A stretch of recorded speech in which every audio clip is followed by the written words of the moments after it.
have we got women and girls programs? Have we got sessions for disabilities? Yeah. Have we got sessions for juniors? Have we got sessions that can cater for low income threshold families? We have Steve Yeardley, LTA Padel Manager. Last few weeks, what would you say is possibly going to have the biggest impact within the sport as a whole? We do need to have a bit of an eye on who the players are going to be playing the sport tomorrow. Definitely. And who our next workforce will be, and etc, etc, etc. We need to showcase to the masses that the sport is here to stay and is being televised. You've touched on a little bit, will in time some of these operators and paddle clubs, will they be able to access some sort of funding and grants to support with some of this delivery and rollout?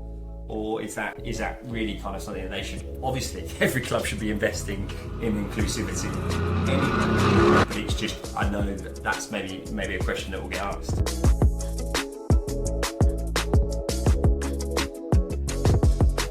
Hi, it's Ben from the Padel Directory, here with co-founder George, and we'd like to welcome you to the very first TPD Podcast. We hope you enjoy the first episode. Welcome to the Padel Directory Podcast.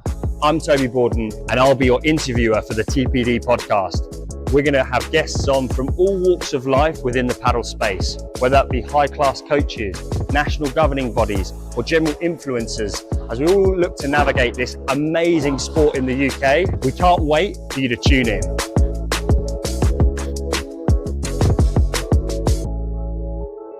Welcome, viewers and listeners. We are super excited to have our first ever TPD podcast. I'm Toby Bawden. I'll be your host throughout the series. And today I'm super excited because we have Steve Yeardley, LTA Padel Manager. Welcome, Steve. How are you doing? Thanks for having me, Toby. Thanks, George and Ben, for putting this on, and appreciate the time.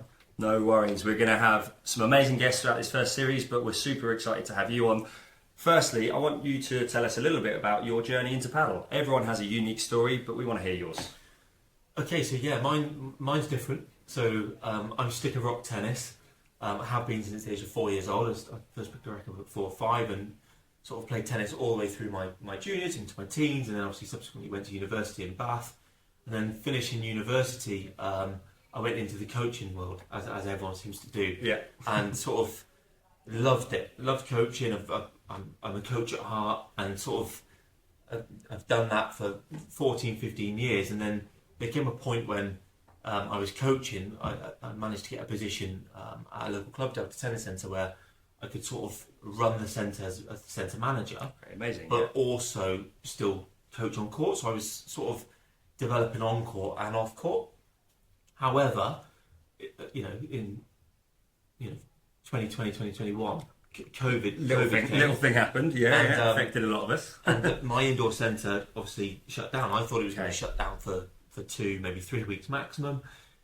Subsequently, I was furloughed for 8 months. Yeah. And at that moment of time, you sort of reflect on your journey and where you are, and sort of maybe what you want to get out of life, and etc, etc. And out of nowhere, this sort of paddle opportunity presented itself in Swindon. Had you heard of paddle before? Did you know what it was? Yeah, I played it on Wasn't holiday. paddleboarding? And I'd seen it in Barcelona when I stayed in Barcelona and walked past it, but I had no interest, and I was very, very much tennis. Literally very much tennis.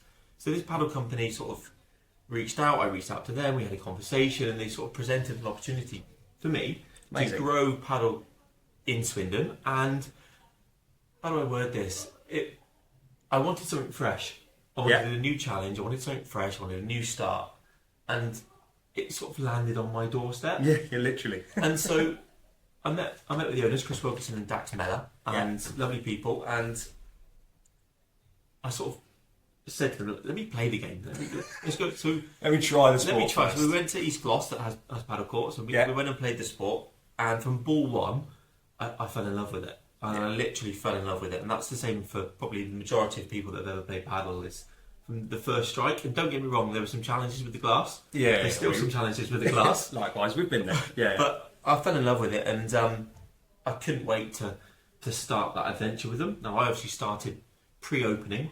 Amazing. So was helping with a little bit of the infrastructure, helping with like doing some school and networking out and about, because like in 2021 no one really... Well, it was new to the area as well, right? So new sport, 2021, we've spoken about that in the past, but also quite new to Swindon. I don't believe at the time there were many courts around the area. No, you mentioned Gloucester, but... Yeah, what I loved about it is when I spoke to Padel for All, their philosophy wasn't to take away from the community. And what I mean by that is they weren't going on tennis courts. Yeah. I still love tennis. Yeah, of But course. what they were doing is they were going on a golf course that had a spare bit of land. Yeah. And I felt like they were adding to a community. And I really bought into that alongside them. And so they presented this opportunity, and I started with them and subsequently was there for 18 months or so, and helped them go from no one on the court to 300 members very, very quickly on a 3-court canopy court. So very, very busy very quickly. Yeah, and it's I think it's a very interesting time that you got into paddle, because as we navigate kind of your time in the sport, obviously it's getting hugely popular right now in the UK, and probably you got a little bit of an insight into when the sport wasn't as mainstream. So that's super interesting, and obviously you had a great footing there with Padel for All. Then where did you navigate to? Because you took a little bit of a slightly different step. So with Padel for All, I was very much on and off court. So I was centre manager and head coach, and my life circumstances changed whilst I was at Padel for All. I had a small boy, Ben, who's now 4, but I wanted to be, it's going to sound weird, but I wanted to be at home more. Sure. And I still wanted to work hard. Yeah. And so I needed to try and find that work-life balance like everyone does in life. Yeah. And paddle's full on, right? Paddle's full on. I work with loads of different clubs all up and down the country, and it can be tough. And running a centre, it's not 9 to 5, is it? And also, Padel for All was a superb company, but they were growing. Yeah. They had Bristol, Lockleys around the corner. They were looking to go to Eastbourne, Southend, and they were looking. So they were growing. They had many sites, and their role with me was going to grow, and I didn't have much more time to give. And ultimately, there was a position that presented itself within Tennis Wales in coach education and development, and I felt like I could bring my paddle knowledge and landscaping sort of ability alongside my tennis ability to do this kind of combined role for Tennis Wales. And it also subsequently allowed me time to become a paddle tutor. Well, I was going to say, again, it's an interesting journey already to this point, because also at that point, all of the courses were getting rolled out, right? And, both of us are tutors and have tutored many courses up and down the country. So it's probably actually enabled you to see a lot more of paddle across the country than just being at one venue, right? Yeah, it, absolutely. And obviously Joe and the coach education team here at the LTA rolled out the paddle instructor course. It was written initially with Joe, Sandy and Nick, and ultimately it was a really, really good course, and subsequently it's now been redeveloped, and it's version 2.0, and I felt like, coming from my tennis world, when I first went into paddle, I knew how to coach. Yeah. I really knew how to coach. Yeah, I knew how to organise, demonstrate, manage rotations, what safeties like. I didn't know what to coach. I really didn't have a clue what to coach. And I felt didn't know what the back wall was, did you? No. So I felt like this course was perfectly timed for me. That was new into paddle, with all this coaching background and knowledge, but really didn't know the detail of like what's a bandeja, or what's a bajada, or what's a gancho, or when do I teach that? How do I teach that? Or what are the tactics and the technique, and how do they interlap? And it takes time, right? We've discussed this at length, and I think we'll touch more maybe on the courses and the coaching side of things, but you can't just jump into paddle and expect to be an amazing coach or know lots about the sport, right? So I think it is a great course for intertwining those two. But I think that's where we are with the operators right now, and especially the new ones that are coming onto market, is the beauty of this sport is you don't need to overcoach it at the beginning. Definitely not. Facilitate play. Let people explore the sport. It's a sport you can play instantly. Yeah. So let them fall in love with the sport. They'll soon come knocking on your door saying, look, I now want to improve my bandeja, or when do I do this, or how do I do that? And that's when coaching can play its part. Yeah, and I think as well, and as those coaches upskill themselves and maybe spend more time at different venues or travelling into Europe, then they'll upskill themselves and feel more comfortable delivering those sessions. So Tennis Wales, you spent some time there, and now I mean, I, for one, knowing you as well as I do, I was very excited when the LTA announced you coming into your role as LTA panel manager. Can you talk a little bit more about the decision in taking that role and maybe just delve into what the role is? And we're going to talk loads about that now. Yeah, I mean, for me, it was perfect timing. It was a no-brainer. I absolutely loved Tennis Wales. I still love Tennis Wales. They were superb people. And I felt like I could have... When I was at Tennis Wales, I felt like I could have impact on a larger scale. Sure. And that's what I felt with the LTA as well. So I fell in love with paddle in 2021, as we talked about. As we all do. We all fall in love with it at various stages, but yes. I wanted to be able to do things on a larger scale and have wider impact. And this opportunity presented itself, and I spoke to Tom.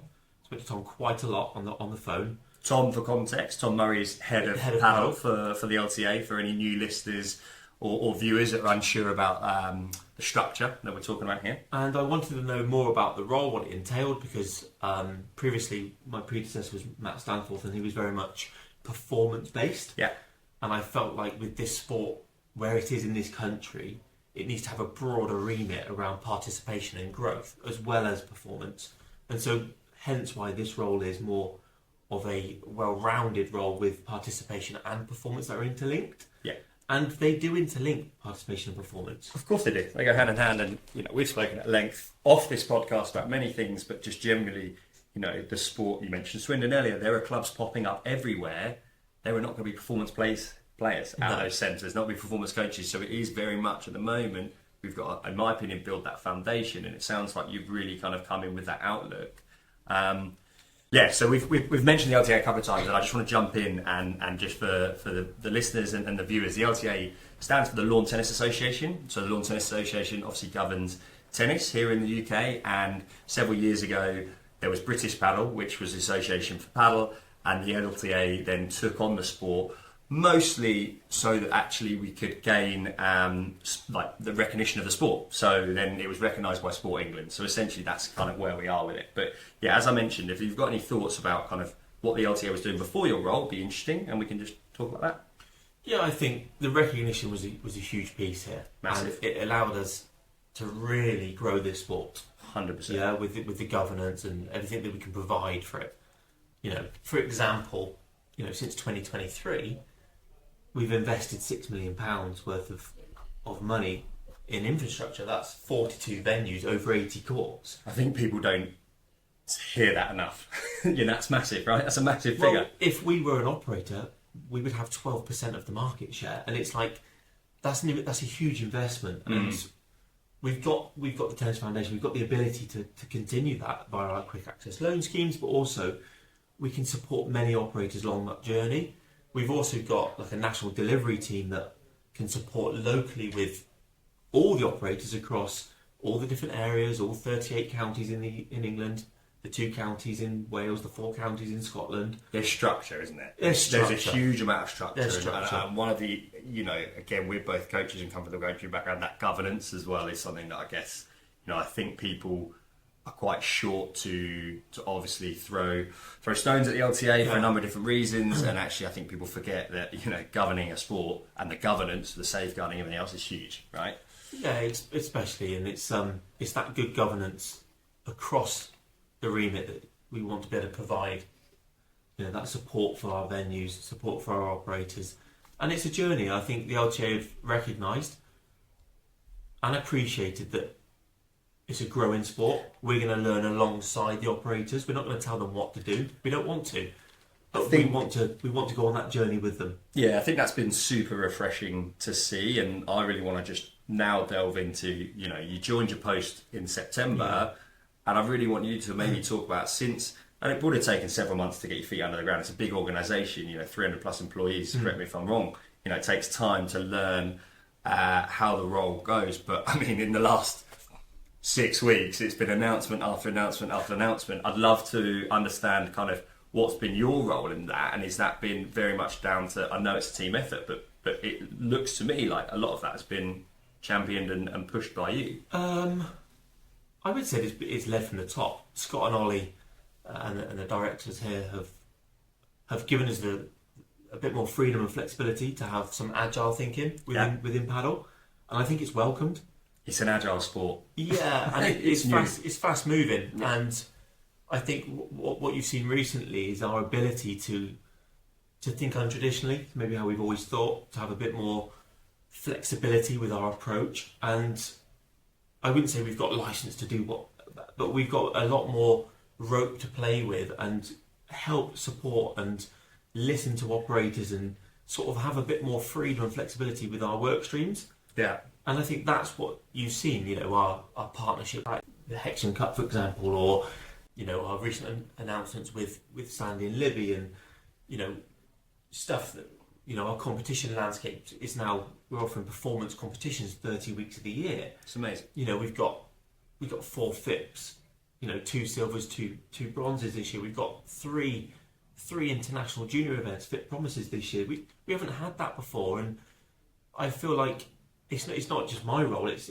everyone within this business is starting to play their part, and it's all sort of come I think together. that's where as well, you know, obviously tongue in cheek, I'm saying it's all down to you. I know it's not all down to you, but you know, that's where, you know, by having so many employees within the governing body, it makes some of those, and it's great to hear, and I think it's probably good for the listeners and viewers to hear that, you know, they're very much supporting that. And the sport is so agile, and I often describe it as being very fluid. Yeah. You know, in 6 months' time, we may have another 500 courts in the UK. Yeah. It's nuts, the growth of the sport. Yeah. So I think it's really refreshing to hear that actually the LTA are giving you that license to be a little bit more flexible and pivot things. What would you say is kind of, since coming into your post, the best announcement that you've had? I'm going to put you on the spot before we have a break. So I need to have a think about that. Come on, look, you can speak freely here. Look, you've announced some amazing things.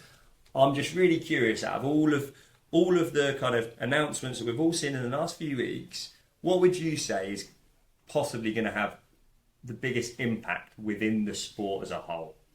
That's a tough question, I know. It's a tough question. For me, we're the sports site in the UK, and we don't have any major events yet. So visibility and awareness from a mainstream perspective isn't quite there. We would like to, in the future, host a major event, a P1, a P2. It would be great, right? Yeah. And I think the LTA's collaboration and partnership with Team Advantage at the Hexham Cup helped put us on a stage that maybe we haven't been before. And we're hoping that partnership and relationship will grow, it will foster, but in turn allow us to go onto a journey to maybe host something in the future. That's great to hear, and it's interesting because I'm sure after the break we're going to talk a lot about grassroots and things like that, but you've got to have both, right? And I think it is true, we need to showcase to the masses that the sport is here to stay and is being televised, and that is only going to kind of grow the game as well for people, that we have lots of little Johnnies and Jennies running around wanting to be LeBrons and Jose Maria Sanchez and all these things. So no, that's good to hear. Great. We'll catch up after the break. Thank you very much. The Padel Directory is for anyone that wants to find out more about padel in the UK. It's a space for coaches, players, businesses, and anyone that wants to pick up a racket for the first time. Check out the website below.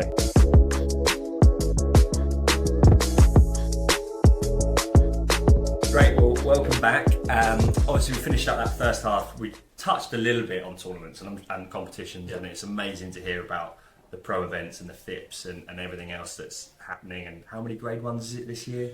We've got 11 grade 1, 11 grade 1, 15 grade 2. So yeah, we're in a healthy position. Yeah, and I think that's great for the pro level players and players that are trying to go into competing internationally.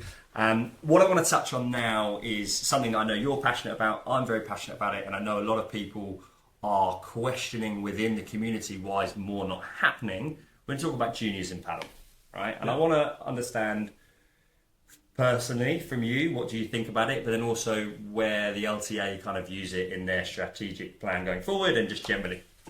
Yeah, I mean, when we're talking about participation, annual participation of players, only around 8% of our annual participation of players are juniors. Crazy, right? Yeah, and I would even say, and that's probably the secondary age, so it's not even the prime. So we need to think about who the players are playing the sport today, but we do need to have a bit of an eye on who the players are going to be playing the sport tomorrow. Definitely. And who our next workforce will be, and etc. etc. etc. And we really need to go on a journey along with the operators and the venues to help showcase this sport for juniors, because they can play this game. I think, and I can see it, and we've seen it loads and loads of places. Operators build clubs. Yeah. The adults play. Yeah. They get their court fees. There's not really that many coaches that want to do the kids coaching. Happy days. But you're exactly right. 6 months, 12 months, as there's more competition and places to play, if you don't have a junior program in, you're going to suffer, right? Yeah. Two ways. Yeah. I mean, we're writing this year, and hopefully we'll launch next year, 2026, an LTA youth proposition. Okay. So we will look at the different ages and different stages, and how you can maximise court space with those ages and stages, so that venues and operators have something that they can have a bit more confidence, I suppose. I don't want to knock every club and say, look, it's great to fill your courts of adults, and obviously, but I think also there needs to be that knowledge. So that's great to hear that. Have you, interestingly, again, for viewers and listeners that maybe aren't so familiar with tennis is red, orange, green, and blue before that with different ages. Have you been taking a real kind of look and a deep dive into juniors and coaching? And because I'm fascinated about this. We've actually taken a look at other countries. Right. So we've spoken to the Dutch Federation and the Belgian Federation. There's 2 Belgian federations. We've spoken to both of them. Yeah. And they're probably 2 years, maybe 3 years further down the road than what we are in terms of court infrastructure. And just to peel back very quickly on that, are they governed by the Tennis Association, or are they separate, or is it?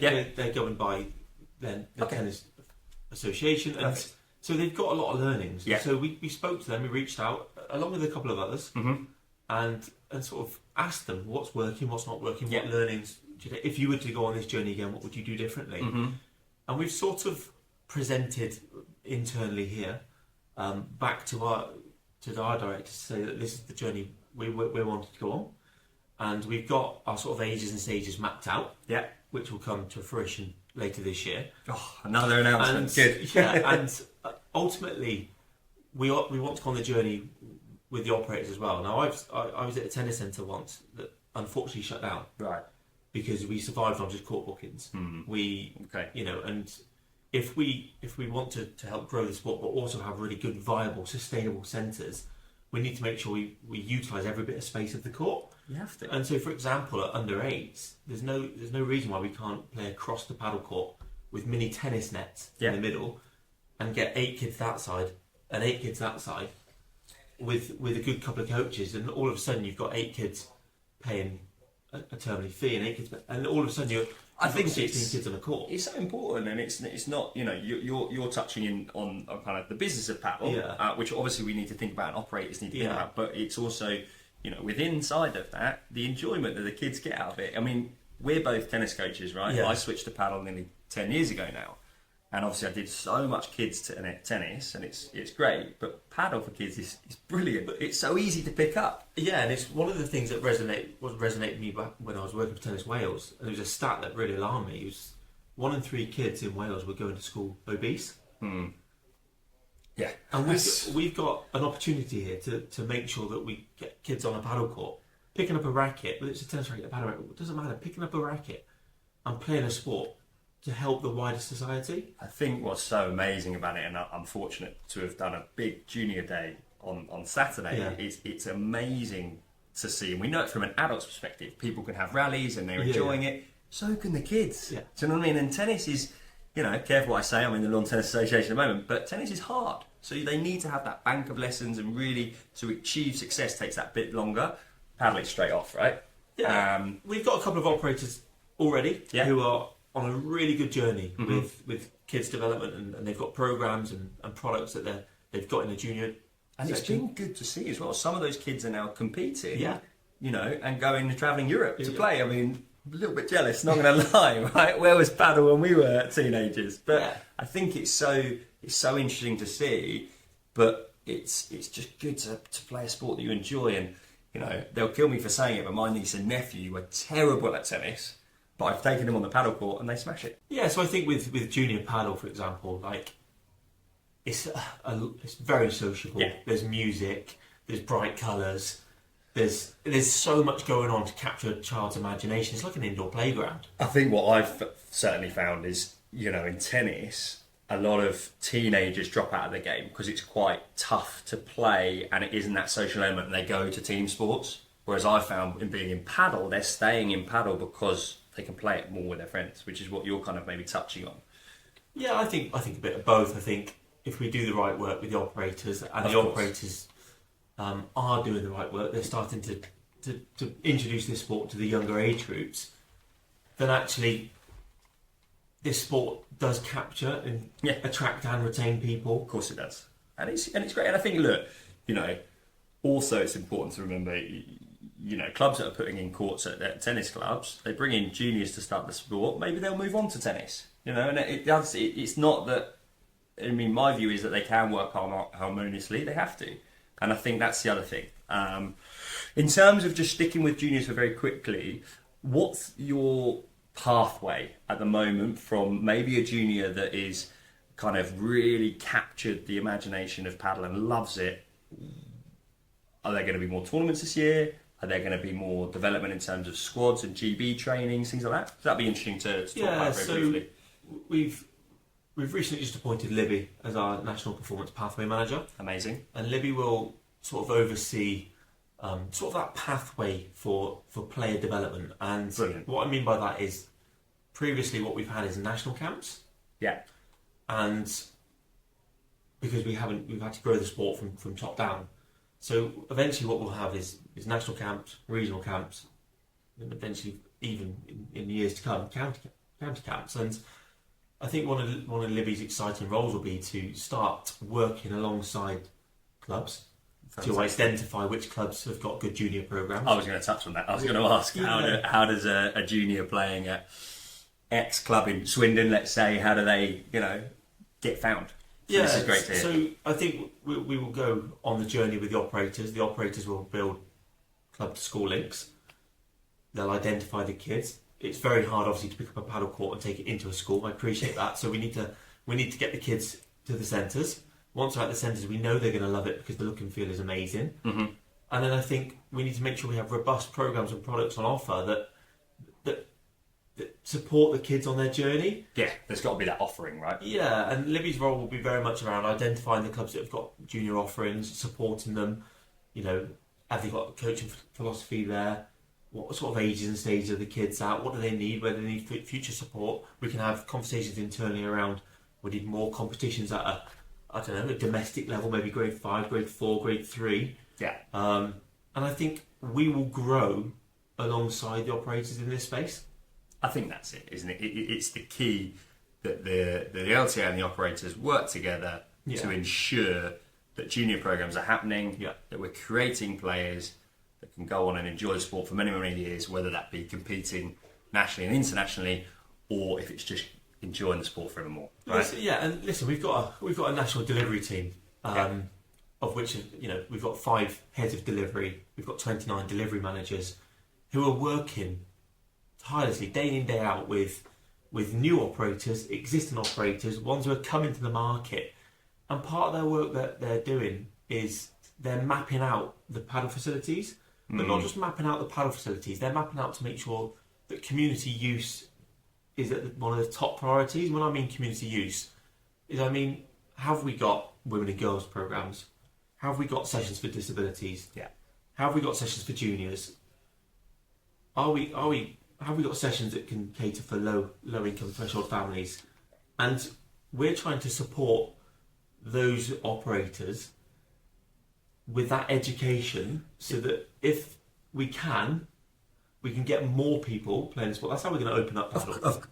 And it's frustrating. I was looking down my notes and I was about to ask you, a question that I'm going to ask for all of our guests throughout this series. We look at paddle, it's amazing, loads of investment coming into sport, lots of clubs popping up around, but is it truly inclusive? We talk about the game being inclusive, everyone loves to play it, but there's some strong barriers to entry, right? And that's exactly what I just touched on. So with our national delivery team, we're doing this paddle mapping, and we're looking at where the latent demand is, and we're also using our data of population of like areas, to make sure that we've got the right paddle kind of entities going into the right places. So if, for example, you've got an IMD area of 1, for example, low income threshold families, we've got a paddle offering that will match that community. And I think what we will see in the paddle landscape is very much mirrored to what we see in the tennis landscape. Is if you want to go to David Lloyd, for example, there's an opportunity to play tennis and paddle at David Lloyd. Yeah. If you there want will be different offerings. There will be paddle in leisure centres. There will be paddle in parks. There will be paddle in existing tennis clubs. There will be paddle with the commercial entities. There will be paddle in all those areas. It's just at the moment the commercial entities have got the fast track. Yeah, and this is something obviously you've touched on a little bit. You know, will in time some of these operators and paddle clubs, will they be able to access some sort of funding and grants to support with some of this delivery and rollout? Or is that really kind of something that they should, obviously every club should be investing in inclusivity anyway, but it's just, I know that's maybe a question that will get asked. So yeah, great question, Toby. I mean, we've got, you know, the LTA Tennis Foundation that can provide grants. Yeah. And that can be impact grants or scalable grants. So it depends on the application. And our team can support with that. We've also got our quick access loan schemes. Yeah, I mean, you've touched on it earlier in the session. You know, you've provided millions of pounds to operators, correct me if I'm wrong, or clubs to set them up in the first place, right? So that's... Yeah, and, you know, and even with the coaching workforce hat on, you know, we've got grants for... Funnily enough, you know, outside of this, I had a message this morning about how, you know, if you're looking to get into coaching, there are grants available for females, from people of less income families, you know, all of this. So I think it's definitely, there's actually a lot being done. Sometimes it's just, rather than shouting and saying they're not doing anything, it's actually about just going out and researching it, finding how you can access some of these things and grow the game, right? I know it's an adage, but... I'd rather people ask, like, there's support there. It's probably about knowing where that support is, and it's probably about us also being a bit more visible with that support. So that's why we're here now. Yeah. No, look, Steve, it's been... I feel like I could talk to you for hours and hours and hours around paddle and what you're trying to do and the landscape of paddle in the UK and how it's developing and changing. And I'm sure we'll have you back on again. So thank you so much for coming on. But before we finish, I just want you to maybe talk about how you see yourself and your role and the LTA's role in the next 12 months. Big question. Yeah, great question. And you know what? It's a good question because we're an organisation that wants to be finger on the pulse. We don't want to stand still. And paddle replicates that. Paddle's a fast emerging market. We haven't got a mature market yet. But so this year, we want to make sure we've got our LTA youth proposition kind of written, signed off, and sort of implemented for 2026. We've got an LTA level 3 coach qualification. So we've got our instructor, but the coach qualification will be piloted this year. Fantastic. Which is huge because it's written by some absolute legends of the game. Yeah. I didn't write it though. No, you didn't know. But we've got Ethia Montez, we've got Akima amazing. Montez, we've got Javier Concepcion, we've got Joe. We've got a Former great, world number ones, right? Yeah, we've got a great team writing content that the UK paddle coaching and paddle workforce can get their teeth stuck into. Yeah. We've got local delivery plans, of which we're in conversations with over 200 local authorities across the country that we're going to start writing paddle facility plans within the local plans. Amazing. That have community use agreements. Brilliant. That can really open up this sport. So there's lots going on. We've got continual talks in the competition landscape about, you know, making sure that we've got fit for purpose competitions of all ages and stages, whether that be juniors, that maybe there's not enough, but from seniors, making sure that we've got more categories. So yeah, there's loads. It's too much, but it's great. It's so good to hear, and can't wait to be back on. But thank you again for coming on, for being our first guest for the TPD podcast, and continue a great work, mate. Thanks so much. Appreciate your time. Cheers.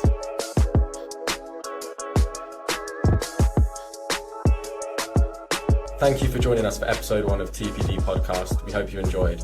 If you don't already know, the Padel Directory is the home of all things paddle in the UK. Whether you're an industry leader or a first-time player, there's something for you on the platform. Please join us for the next episode and check out padeldirectory.co.uk today.